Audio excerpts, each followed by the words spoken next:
Mercedes is facing a tough time in Saudi Arabia. Despite being a top team, Mercedes finds itself slipping to 4th place in the championship. But that's not all. There's even more depressing news about their expectations for the season with the W15. Even though Mercedes had high hopes for their new car design this year, it looks like there's a big problem they didn't expect. Top engineers aren't sure it's something they can easily fix. Did Mercedes mess up for the 3rd year running?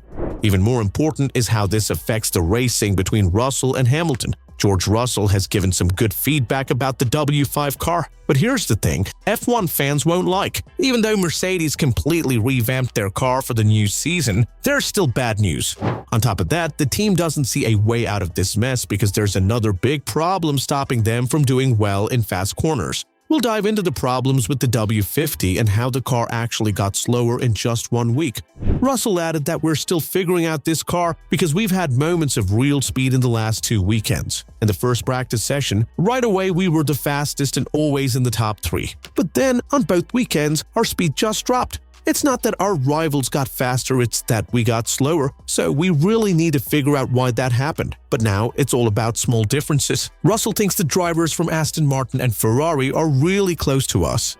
Ferrari is probably the 2nd fastest team, which is tough for us to accept. What hurts even more is that McLaren, based in Woking, has been doing better than us in Jeddah. Now, even though Hamilton did a good job defending his position against Piastri, who had fresher tires and the help of DRS, Hamilton still managed to hold on to 3rd place in the Constructors' Championship.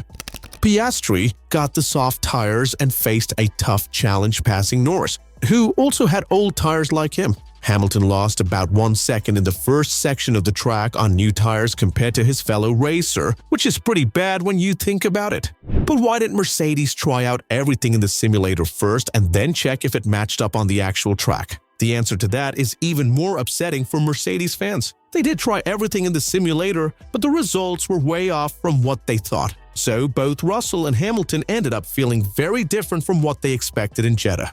And when talking about this more, Toto Wolff said, "I think there's a bigger reason for the lack of high speed than just the rear wing. They were missing downforce beyond what they would get with a bigger rear wing. It seems they tested that with Lewis, but there's something they were not getting because they were fast everywhere else." He also admitted that they knew they had a smaller rear wing, so they are making up for what they are losing in the corners. Their simulation gives them an idea, and based on that, they choose a setup range. Putting the right rear wing on can gain or lose them a few tenths of a second, depending on if they get the setup right or wrong, but it's not a huge difference in performance. It was a basic issue for them. They expected the speed to be there because they measured the downforce, but it did not show up in the lap times. What was disappointing is that Mercedes' 2024 car was mostly built based on Hamilton's feedback from the seat needing to add more rear downforce. Also, Hamilton had a seat issue in Bahrain and felt there wasn't enough rear downforce in both tracks. This highlights a big difference between what the drivers want from the car and what they're actually getting. It might be because the simulator data is giving Mercedes the wrong idea, leading them in the wrong direction.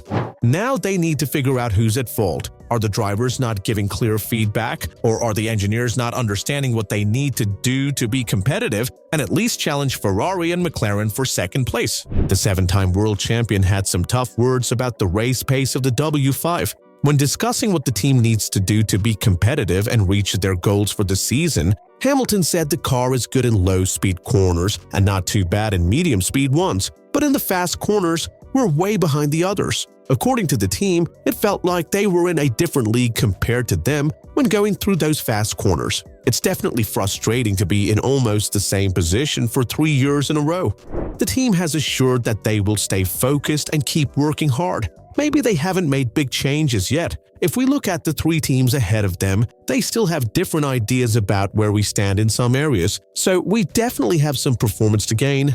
Obviously, this is pretty sad to hear because Mercedes came into the 2024 season with a whole new way of thinking and designing their car, and the fact that they had some really cool new ideas that even caught their rivals' attention. Things like how they designed the front wing and the front suspension wishbone show that maybe it's not as good as they thought at first.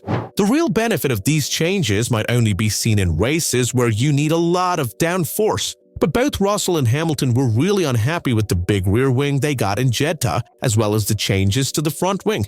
It just goes to show that even though Mercedes wants to do better in Australia, there's a big problem holding them back from hitting the sweet spot with the W5. To make things worse, Hamilton has also talked about his worries that the proposing issue might be back, stopping him from pushing the car to its max. This just makes it seem like Mercedes might not be able to compete for podiums and wins until the 2026 season. Now, the main thing Mercedes fixed is the tricky rear end of the car. But that's not all it takes to be competitive. Even though the team thinks they're on the right track with the car, there are still a lot of differences between where they are now and where they want to be. To make things worse, they have two really good drivers, and Mercedes might have picked their top driver for 2024 if they can somehow climb back up and fight for podiums. And that driver seems to be Russell, based on the strategy choices. Russell's great start to the season suggests that he'll likely get priority with the upgrades Mercedes has in store for the second half of the season. Hamilton might not have much say in this, especially if he's thinking about moving to Ferrari, taking all his data with him. With this in mind, Mercedes is in for a tough start to the 2024 season. Seeing McLaren pick up speed in Jeddah, even though they were slow on the straights, makes it seem like P4 could be a real possibility for Mercedes. Mercedes' position in the Constructors' Championship shows they have a lot of work to do to get better. But considering how McLaren and Aston Martin improved in past winters, it's too soon to count out Mercedes, but things aren't looking great for them, and they've got a lot to deal with right now. So, do you think Mercedes can make a comeback in 2024?